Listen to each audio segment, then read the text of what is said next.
Hey YouTube, Lucky Nerfer back with a new Nerf video. This time, it's going to be about a gun I showed you before, just to show what it would look like finished. And it's almost finished. And if you haven't guessed yet, it is the SuperMaxx 1500. And here it is. And as you can see, it is patchy blue. I'm going to sit back a little bit farther, just so you can see it, because it is a large blaster. It has foot-long patchy barrels,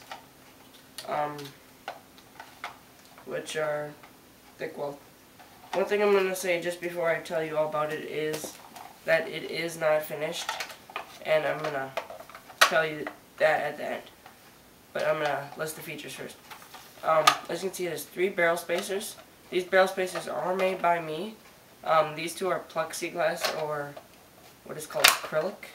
And this one is some other type of material. I don't even know what it is. It's what I used in a big blast trigger. I'll show you what it sometime. And it's not. It doesn't have a trigger yet. But see, I'm pumping it. See how no sound is going?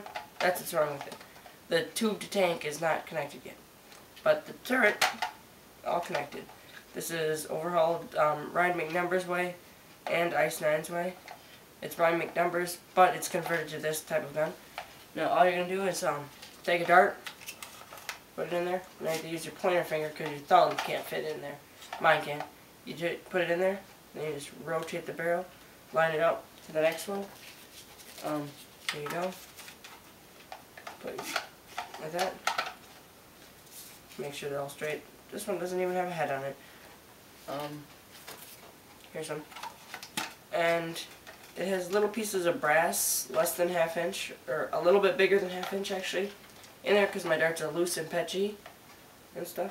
So, and this barrel spacer is almost all straight except the piece I got it from was cut off like that already. And they're pretty good, I think, because all I did was I printed off pieces of paper of the templates and just taped those on. So when I was cutting it, the paper was actually getting ripped off the barrel spacers. So, but now here I'm going to be opening it up to show you the problems, or show you some interesting things possibly. Okay, here it is. Here's how I connected the tank to the turret. Sometimes people use, sorry I'm going, I'm just looking at it right here. Some people used, they used polyester tubing, which is, what people call clear CPVC, or I could have used 21/32 brass, but that was $5 alone for about 1 inch, and I didn't want to spend that much money for it, even though it's going to be a good gun. So what I used was simply PVC. You can see that is just PVC drilled out to 5/8, because this just happens to fit 5/8 right on, and they fit in tightly together like this. I had to sand it out a bunch, so this turret nub, so this part didn't interfere right there, if you can see that. Boy, I'm saying nub a lot. So it rotates fine. You have to just kind of line it up a little, so line up perfectly. And then here's where the trigger would pull back. Here's the other problem for someone who didn't understand it. I'm going to take the turret off now to show you what happened to the pump. The pump to tube is normally connected like this. You see that? But if you look right there, I don't know if my camera can get in detail on that. This is all plastic here. This is also all plastic here. And then this is some sort of tubing to plastic in there.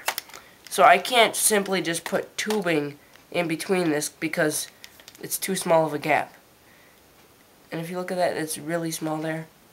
I don't really have anything to compare to it at the moment. I'm trying to think of something. Okay, here's a bit of a BB. A BB from a hot glue dome. Just to compare in size there. So the BB can rest on top of that. So the tubing needs to be smaller than a BB, which is 14.5 or 4.5 millimeters, in case you're wondering, or .177 caliber. So what I'm going to have to do is eventually either get a Hornet pump cut it off right here, get connectors to the new tubing, or somehow get this fixed. I'm not sure how, so if anyone knows, you can leave a comment below. I kind of mentioned this in a previous video, but it got cut off because the camera was out of memory. The pump stock, the gun took like 2 pumps to fill. It was weird. And I don't know if anyone's ever considered using pumps as a plunger head. I know it's been done because they have perfect seals if you look at that. It is plugged with electrical tape. This is what I mean by when I say plugged with electrical tape. Though I have now figured out that might not be good for it. And the thing just wiggles around back and forth. So. And this is a very thin pump tube, comparable to a Tetra Strike. So. This would connect like that to this. Yeah, look, the darts just came out of the barrel because they pushed in too far apparently. It fit together like that, and that's how the gun works. Then obviously the trigger comes right here and pulls this pin.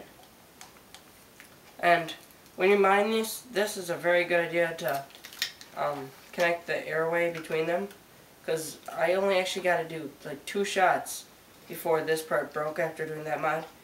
I don't know why it broke, probably because it's old, but 2 shots and I could tell like a noticeable power difference just by the sound of the gun.